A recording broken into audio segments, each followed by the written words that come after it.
Hi అండి, welcome to my channel. అందరు ఎలా ఉన్నారు? బాగున్నారా? మేము కూడా చాలా చాలా బాగున్నామండి. ఇవి వచ్చేసి అనపకాయలండి. మీలో ఎంతమందికి తెలుసండి అనపకాయలు?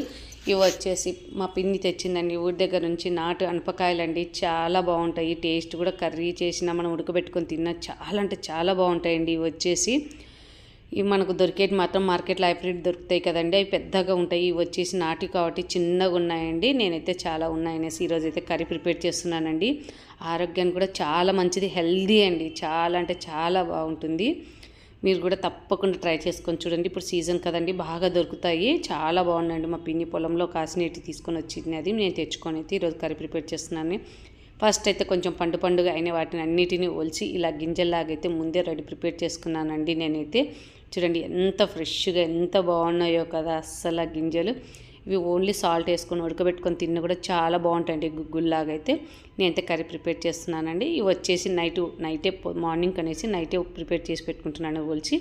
చూడండి, మార్నింగ్కి మూత పెట్టేసుకున్నాను ఫ్రిడ్జ్లో. నేను ఆల్రెడీ ఫ్రూట్స్ లాగా ఎంత బాగా వచ్చాయి చూడండి. మొలకలు వచ్చాయండి, ప్రతి ఒక్కటైతే మొలకలు వచ్చాయి. చాలా బాగుంటాయండి, ఇంకా ఆరోగ్యానికి ఇంకా మంచిదండి ఇలా మొలకలు వచ్చిన వాటితో చేసుకుంటే. ఒకసారి అయితే నీట్గా వాష్ చేసి పెట్టుకున్నానండి. నేను కుక్కర్లో ప్రిపేర్ చేస్తున్నాను. ఫస్ట్ అయితే కుక్కర్ తీసుకొని ఆయిల్ వేసేసానండి. ఒక 3 టేబుల్ స్పూన్ దాకా ఆయిల్ వేసేసాను. తర్వాత ఆవాలు జీలకర్ర వేసేసానండి. కొంచెం అవి దూరగా చిటపటలాడిన తర్వాత కట్ చేసి పెట్టుకున్న ఉల్లిపాయ ముక్కలు వేసానండి. ఉల్లిపాయ ముక్కలు బాగా దూరగా వేగాలండి. ఇవి మనకి ఇలా వేగిన తర్వాత పచ్చిమిర్చి చీలికలు వేసానండి. 2 పచ్చిమిర్చి చీలికలు అయితే వేసేసాను. వేసిన తర్వాత ఇవి కూడా బాగా ఫ్రై అవ్వాలండి. మగ్గిన తర్వాత నేనైతే 2 టమాటాలు తీసుకున్నానండి, చిన్న కట్ చేసి పెట్టుకున్నానండి. పెట్టేసి వాటిని కూడా వేసేసి ఫ్రై చేసేసానండి. చాలా బాగుంటుంది కర్రీ, సింపుల్గా ఈజీగా చేసేయచ్చండి. కర్రీ మాత్రం ఆరోగ్యానికి చాలా అంటే చాలా మంచిదండి. తప్పకుండా ట్రై చేయండి. ట్రై చేసి ఎలా ఉందో కామెంట్ చేయండి. ఇప్పుడు వచ్చేసి అల్లం వెల్లుల్లి పేస్ట్ వేసానండి. ఒక స్పూన్ దాకా అయితే అల్లం వెల్లుల్లి పేస్ట్ వేసాను. వేసిన తర్వాత అది కూడా పచ్చి వాసన పోయేదాకా బాగా ఫ్రై చేసేసుకోవాలండి. తర్వాత పసుపు యాడ్ చేసేసుకోవాలి. ఒక స్పూన్ దాకా అయితే పసుపు వేసేసాను. వేసేసి బాగా వేగించుకోవాలండి. మనం బాగా మగ్గాలి. టమాటాలు ఉల్లిపాయలు అన్నీ బాగా మగ్గితే అప్పుడు కర్రీ టేస్ట్ బాగుంటుంది, గ్రేవీగా వచ్చేస్తుందండి. టేస్ట్కి సరిపడా వచ్చేసి సాల్ట్ అలాగే కారం అయితే వేసేసానండి. ఒక స్పూన్ దాకా అయితే కారం వేసేసుకున్నాను. వేసేసి బాగా మగ్గనివ్వాలండి. పచ్చి వాసన పోయేదాకా బాగా మగ్గనివ్వాలి. మగ్గిన తర్వాత మనం ఒలిచిపెట్టుకున్నాం కదండి విత్తనాలు, అవి వేసేస్తున్నాను. చూడండి, అన్ని మొలకలు వచ్చాయండి. చాలా బాగా వచ్చాయి మొలకలు కూడా అయితే అస్సలు ప్రతి ఒక్కటి వచ్చాయి.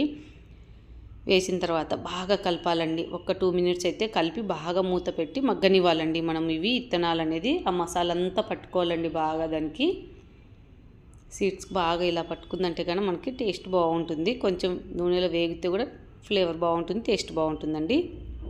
కొంచెం వేగిన తర్వాత 2 మినిట్స్ ధనియాలు జీలకర్ర పొడి వేసుకోవాలి. వేసిన తర్వాత బాగా కలుపుకోవాలండి. మనం జీలకర్ర పొడి వేసాం కదా, వేసిన తర్వాత అన్నిటికి పట్టేదాకా బాగా కలిపేసి కొంచెంసేపు మగ్గనివ్వాలండి. అది కూడా వేసిన తర్వాత కొంచెం మగ్గిన తర్వాత ఒక గ్లాస్ అయితే వాటర్ యాడ్ చేసుకోవాలండి. మనకి అంటే గ్రేవీకి సరిపడా వాటర్ అనేది యాడ్ చేసేసుకొని బాగా కలపాలి. మళ్ళీ ఒకసారి ఇంత కలిపిన తర్వాత నేను వచ్చేసి ఒక 2 టేబుల్ స్పూన్ దాకా అయితే ఎండు కొబ్బరి పొడి అండి, ఇది గ్రైండ్ చేసి పెట్టుకున్నాను. ఎండు కొబ్బరి పొడి కూడా వేసేసాను. మనమైతే ఈ ఎండు కొబ్బరి పొడి వేసిన తర్వాత బాగా కలుపుకోవాలండి. అప్పుడు గుజ్జును బట్టి వాటర్ యాడ్ చేసుకున్నాం కదా మనము. చూడండి, థిక్నెస్గా అయితే వచ్చేసింది కర్రీ మాత్రం. ఇప్పుడు వచ్చేసి ఫైనల్లీ బాగా ఉడికిన తర్వాత ఫైనల్లీ వచ్చేసి కొత్తిమీర యాడ్ చేసేసుకోవాలండి. కొత్తిమీర వేసేసి ఒక్కసారి కలుపుకోవాలండి. కలిపిన తర్వాత వాటర్ కూడా ఏమి ఎక్కువ లేవు, చూడండి అన్నీ ఇంగిరిపోయినాయి కదా, మొత్తం వాటర్ కూడా ఏం లేదు, ఆవిరైపోయినాయి. ఇప్పుడు వచ్చేసి మూత పెట్టేసి నేను వచ్చేసి 3 విజిల్స్ రానిచ్చానండి. అంతేనండి, టేస్టీ గింజల కూర అయితే రెడీ అయిపోయింది. వేడి చపాతి గింజల కూర తిన్నామంటే సూపర్గా ఉంటుందండి.